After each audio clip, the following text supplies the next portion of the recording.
चाहिँ यहाँनिर लाग्छ त सर? के यो नदीको खोलाको छेउमा लगाउनु पर्ने उचित छ कि छैन भन्ने मात्र यति प्रश्न छ। हाम्रो देशमा क्लेम गर्ने बाहेक अरु कुनै काम कसैले गर्दैन। दर्शकबिन यो हेर्नुस्, यो झाँज नदी हो हाम्रो रौतहटको र यहाँनिर हेर्नुस् अहिले यो वृक्षारोपण कहाँनिर भएको छ भने ठ्याक्कै यहाँ र अहिले भर्खरै चाहिँ हाम्रो पानीको लेभल कहाँ थियो भने यहाँसम्म पानीको लेभल थियो हेर्नुस्। तर यो चाहिँ नदीको भित्र चाहिँ रोप्नु पर्ने कुन आवश्यकता छ र तपाईँ आफै मूल्याङ्कन गर्नुहोस्। अहिले असार र साउनको महिना छ, अहिले बाढी आइ नै राखेको हुन्छ, तर यहाँनिर रोपेको के अर्थ रह्यो त? के यो जायज हो त? के यस्तोमा चाहिँ प्रश्न गर्ने कि नगर्ने? स्वागत छ हर्पल देश खबरमा। रोशन कुमार साजु उपस्थित भइसकेका छु गौरा नगरपालिका स्थित शिवनगर धाममा र यहाँनिरको तपाईँलाई दृश्य देखाउन चाहन्छु। आज हामी सूचना प्राप्त अनुसार यहाँनिर चाहिँ लागु दुर्व्यसन भने नियन्त्रण र यहाँ रोकथामको विषयमा चाहिँ हामी सूचना आएको थियो, त्यही विषयमा यहाँ आएको थियो र आज यहाँनिर एउटा मात्र नामले चाहिँ कतिवटा कार्यक्रम सञ्चालन गरिरहेको छ भने त्यो स्पष्ट बुझ्नको लागि हामी यहाँनिर तपाईँलाई जानकारी गराउन चाहन्छु। आज यहाँनिर वृक्षारोपण पनि भइरहेको छ, तर वृक्षारोपण कुन ठाउँमा भएको छ भने जहाँनिर नदीको खोला छ त्यहाँनिर पानी बाढी आइराखेको हुन्छ। अहिले नै भर्खरै त्यहाँनिर बाढी आएको थियो, त्यहाँनिर चाहिँ वृक्षारोपण गरेको छ। के यो सही हो त? यही विषयमा आउनुहोस्, हामी त्यहाँ अभियन्ता सुरु गर्ने शैलेन्द्र शाह। यो हुन त यो विषयमा प्रचार प्रसार गर्नको लागि धेरै धेरै ठुलाहरू माननीय सांसद, मुखिया, मेयर केहरू सबैजना प्रचार प्रसार गर्नुभएको थियो, तर यो प्रचार प्रसारको के महत्त्व रह्यो र के उपलब्धि पायो भने आउनुहोस् हामी उहाँसँगै भेटेर कुरा गर्नेछु। दर्शक यही क्रममा हामीसँग उपस्थित भइसक्नु भएको छ शैलेन्द्रजी, आउनुहोस् उहाँसँगै सोध्छु यो विषयमा के कस्तो छ भनेर। तपाईँलाई स्वागत छ प्रदेश गर्नुमा। धन्यवाद। यो जुन तपाईँले अभियान गर्नुभएको थियो यो कुन कुन के अभियान थियो आज? यो स्वच्छ स्वस्थ वातावरण तथा लागु औषधमुख समाजको हाम्रो मूल नारा थियो। हामी वातावरणलाई जोडेर लागु औषधलाई पनि हामी सँगसँगै जोडेको। तर अहिले तपाईँ चुक्नुभयो, तपाईँ अस्पष्ट भन्नुहोस् एकचोटि फेरि तपाईँको कुन अभियान थियो आज? हाम्रो दुईटै अभियान थियो नि, हेर्नु भएन? हजुर भन्नुहोस् न कुन कुन? यो वृक्षरोपण र यो लागु औषध सम्बन्धी छैन र? हजुर तपाईँले वृक्षारोपण गर्नुभयो, धेरै राम्रो लाग्यो। तपाईँ एउटा सामाजिक अभियन्ता हुनुहुन्छ, हामीलाई खुसी लाग्छ। तपाईँले मोसहित र प्रोत्साहित गर्नको लागि हामी आएको थियो होइन। तर यहाँ एउटा कुरा चाहिँ मैले के हेरेँ भने यहाँनिर अहिले नदीको खोलामा चाहिँ वृक्षारोपण भइरहेको छ। तपाईँको यो विषयमा के भनाइ छ? कहाँ गर्ने तपाईँले भन्नुहोस् त? होइन के नदीको सुन्नुहोस् न, मलाई थाहा छ, अस्पष्ट थाहा छ, तर तपाईँले यो वृक्षारोपण गरिराख्नु भएको छ भने तपाईँलाई थाहा होला नि त कहाँ जे मन हुन्छ त्यही भन्नु। मैले जे मन अहिलेसम्म मेरो भिडियो मार्फत हजारैजना देखिरहेका छ, रोशन कस्तो छ भने सबैलाई थाहा छ, तर तपाईँ पनि राम्रो मान्छे छ भने एकदमै अरू भयो।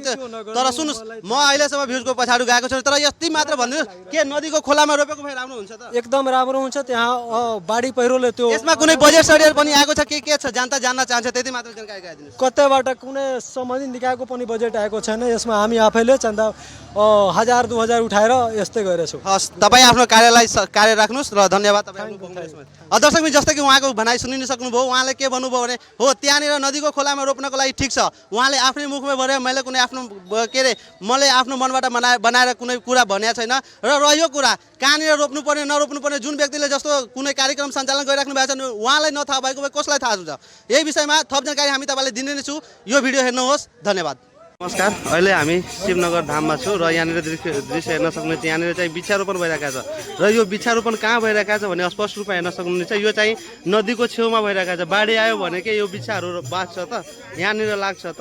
यो प्रश्न गर्ने कि नगर्ने यो स्पष्ट रूपमा हेर्न सक्नुहुन्छ। यहाँ यस्तो ठाउँमा चाहिँ वृक्षारोपण भयो भने के यो लाग्छ त? यो दृश्य हेर्न सक्नुहुनेछ। यो अहिले यहाँनिर हेर्न सक्नुहुनेछ, यो हाम्रो झाँज पुल खोला भयो र यहाँनिर वृक्षारोपण भइरहेको छ। यो हेर्नुहोस्, के यहाँनिर वृक्षारोपण गरेको लाग्छ त? सर नमस्कार। अब मान्नु तपाईँले त थाहा होला नि बाढी आयो भने यहाँनिर त बगाएर लान्छ नि त, के यहाँनिर लाग्छ त? तपाईले हेर्न सक्नुहुन्छ यो रुख कसरी टिकिरहेछ। सर हामी हेरेको छु सर, सुन्नुहोस् हामी यहीँको स्थानीयवासी हो, हामी यही दिन बस्ने गर्छौँ होइन, हामी यहाँ हेर्ने गर्छौँ। यहाँनिर बाढी आयो भने यहाँनिर यतिसम्म पानी हुन्छ भने के यो यतिसम्मको रुख चाहिँ यहाँनिर लाग्छ त सर? छैन यो रुखहरू जुन बेला थियो त्यो पनि त बच्चै थियो नि होइन, तर यो चाहिँ उचित ठाउँमा लगाइदिएको भए ठिक हुन्थ्यो कि यहाँनिर लगाएको भए ठिक हुन्छ? उचित ठाउँ कहाँबाट खोज्ने? रोडको छेउमा हुन्छ, त्यति अलानी जग्गाहरू छ, त्यो ठाउँमा नलगाएर यहाँनिर मान्नु यो खोलाको ठाउँमा लगाइदियो भने के यो बाँच्न सक्छ त? हाम्रो देशमा क्लेम गर्ने बाहेक अरु कुनै काम कसैले गर्दैन। क्लेमको कुरा होइन सर, यो वास्तवमा हेर्न सक्नुहुन्छ। यहाँनिर कोही जुनसुकै व्यक्तिसँग सोधे हुन्छ यहाँनिर के हुन्छ भने यहाँनिर बाढी आयो भने स्पष्ट रूपमा यहाँनिर के हुन्छ भने बगाएर लान्छ। के यहाँनिर उचित छ? अरूको कुरा पनि सुन्नु। हजुर भन्नुहोस् न। बाढी रोक्नकै लागि रुख रोप्ने हो। तपाईले त्यो कुरा थाहा छ कि छैन? हजुर हजुर।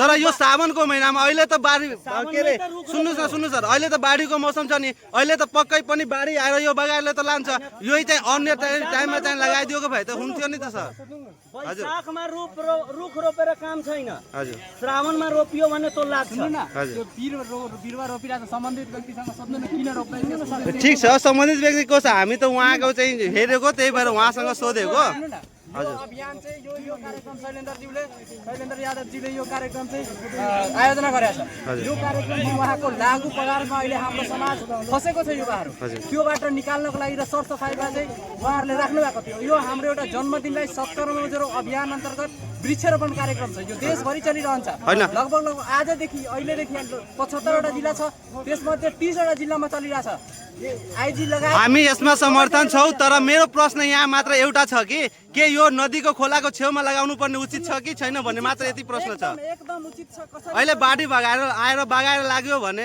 लग्यो भने के हुन्छ तपाईँ यहाँको अवस्था हेर्नु यहाँ तटबन्ध गरेको छ तल यो बाढी माथि कुनै हालतमा आउँदैन यो बिरुवा यहाँ मानव कि आज 25वटा रोपिरहेछ 10वटै फस्टायो भने पनि यहाँ ठुलो मेसेज आउँछ अहिलेसम्म हाम्रो मध्य प्रदेशमा के हुँदैछ भने यो चाहिँ सीमित चाहिँ बिलमा के भनौँ रे रजिस्टरमा मात्र भनौँ फाइलमा भनौँ मात्र सीमित हुन्छ मानव यस्तै वृक्षारोपण भरे अनेक कार्यक्रम लाएर मात्र फाइलमा सीमित गरेर अहिले चाहिँ चलिराखेको प्रविधिहरू हेरिरहेका छ त्यही भएर हामी अहिले आएर यहाँनिर प्रश्न गरेको हस् तपाईँ आफ्नो प्रतिक्रिया दिनको लागि धन्यवाद यो हेर्नुहोस् यहाँनिर कतिको दूरीमा यहाँनिर चाहिँ रुख रोपेको छ त्यो पनि हेर्न सक्नुहुनेछ यहाँनिर